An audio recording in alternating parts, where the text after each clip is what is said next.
Hello everyone, क्या हाल चाल है। उम्मीद करता हूँ सब मस्त होगे, बेहतरीन होगे। तो वीडियो के थंबनेल लेके समझ में आ गया हो कि वीडियो किस पर्पस में आगे जाने वाला है। तो जो भी पेरेंट्स मेरा वीडियो देख रहे हैं उन सभी का मैं तहे दिल से अपनी एकेडमी और चैनल पे स्वागत करता हूँ, अभिनंदन करता हूँ। तो इस वीडियो में ये बताने वाला हूँ कि एज अ पेरेंट आपका क्या रोल और रिस्पॉन्सिबिलिटी होनी चाहिए क्लास 10th के बच्चों की बोर्ड प्रिपरेशन में। तो इस वीडियो में ये कतई न समझें कि मैं उनको एडवाइस दे रहा हूं या कुछ इंस्ट्रक्शन दे रहा हूं। बस सुकून से इस वीडियो को आगे देखें और एंजॉय करिए।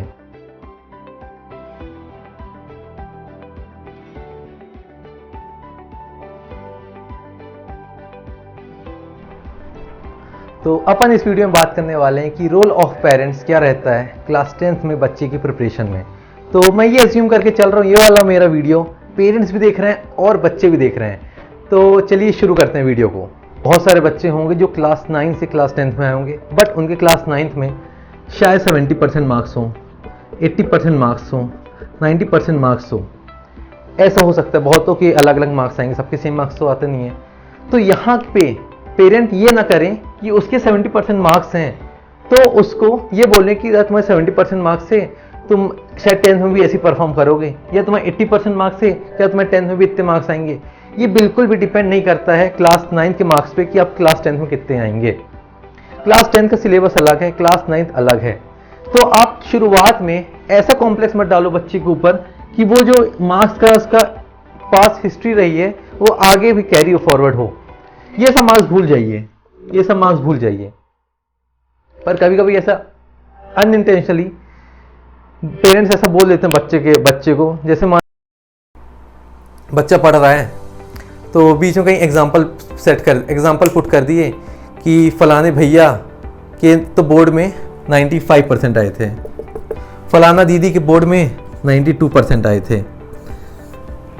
ये एज अ मोटिवेशन उसको दे रहे हो, पर स्टूडेंट के मन में क्या आता है सवाल, वो खुद से सवाल करता है, यार मेरे पेरेंट्स मेरे से इतना एक्सपेक्ट कर रहे हैं पर मेरी तैयारी तो उस लेवल की है नहीं। मेरे पेरेंट्स मेरे से इतना एक्सपेक्ट कर रहे हैं, क्या मैं इतने सिक्योर कर पाऊंगा। मेरे अभी तक इतने परसेंट ही आए, मैं तो 80% ही मेरे आए हैं अब पिछले सालों में, क्या मैं 92 अचीव कर पाऊंगा। तो ऐसे कॉम्प्लेक्स आते हैं बच्चों के अंदर, वो ये सोचते हैं कि मैं नहीं कर पाऊंगा, इन्फीरियोरिटी कॉम्प्लेक्स आता है। तो मैं ये रिक्वेस्ट करूंगा पेरेंट्स, सभी पेरेंट्स से कि जो ऐसे स्टेटमेंट है वो बच्चों से देना बंद कर दें जैसे ही बच्चे बढ़िया हैं। एक और बात आती है, मान लो आप कहीं बढ़िया बैठे हो, हंसी खुशी बैठे हो, किसी का फ़ोन आ गया, किसी शर्मा जी का कॉल आ गया, हाँ साहब क्या रिजल्ट रहा बच्चे का, मेरे बच्चे के तो 90% आए। सपोज उनके बच्चे के 80% आए हों, तो जब वो 90% सुनते हैं ना तो उनको लगता है यार वो 80% कम है।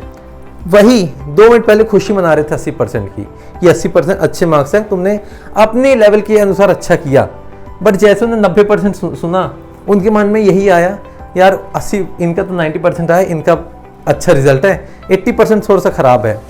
केस दूसरा सुनो, दूसरा केस क्या आता है, मान लो किसी का है 70%, किसी भाई साहब को कॉल आया, भाई साहब क्या रहा बच्चे का रिजल्ट, उनने बताया 80%। अब उनके थे 70%, उनके बच्चे को 70%, यहाँ पे खुश हो गए कि उनके बच्चे 70% आए, मेरे बच्चे तो 80% है। अब यहाँ पे आई कंपैरिजन किसके बीच में, पेरेंट्स के बीच में। बच्चे तो साइड हो गए, बच्चों का कंपटीशन ही हट गया यहाँ पे।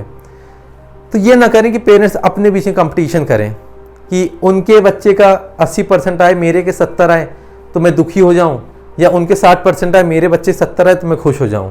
ये कंपैरिजन बच्चों का खुद मत लो। क्या होता है, जो आपका प्रेशर रहता है ना बच्चों पे चला जाता है।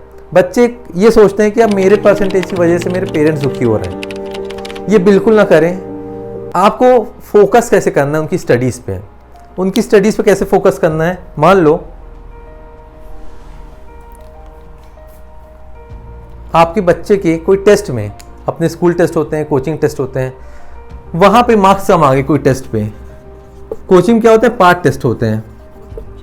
पार्ट टेस्ट बोले तो स्पेसिफिक टॉपिक, स्पेसिफिक चैप्टर, जैसे 2 हफ्ते में कोई चैप्टर कंप्लीट हुआ उसका टेस्ट हो गया, कोई टॉपिक कंप्लीट हुआ उसके टेस्ट हो गए, यूनिट टेस्ट होते हैं, कोचिंग में टेस्ट होते हैं, उसमें आपके बच्चे के कम मार्क्स आ गए। तो क्या कम मार्क्स आ गए तो आप उसको डांटोगे, अब कम मार्क्स से बहुत सारे रीज़न हो सकते हैं। शायद वो टॉपिक टफ हो, उसको समझ में ना आया हो, शायद कुछ हेल्थ इश्यूज़ की वजह से उसने टॉपिक ना पढ़ा हो तो उसके मार्क्स कम आ गए। बट अगर आप उसको डांट दोगे तो इम्पैक्ट उसका आगे पड़ेगा। कैसे पड़ेगा? हो सकता है जो पार्ट टेस्ट हुआ हो, जो मेन एग्जाम में इससे क्वेश्चन ही ना आए, हो सकता है जो टॉपिक का टेस्ट हुआ जिसमें उसके मार्क्स कम आए थे वो टॉपिक ही ना आए। बट अगर आप उसको डांट दोगे तो हो सकता है उसका इस सब्जेक्ट से इंटरेस्ट हट जाए, वो ये सोचने लगे कि मेरे इससे मार्क्स कम आए थे, शायद मेरे मेन एग्जाम में भी कम मार्क्स आएंगे, शायद वो चैप्टर ना पढ़े, उसका चैप्टर से ही सब्जेक्ट से इंटरेस्ट हट सकता है। तो ये सब करने से बचें। Part test are just for part time, वो शायद उसका इम्पैक्ट फुल टाइम में ना पड़े, तो ये सब चीज़ों करने से बचना है।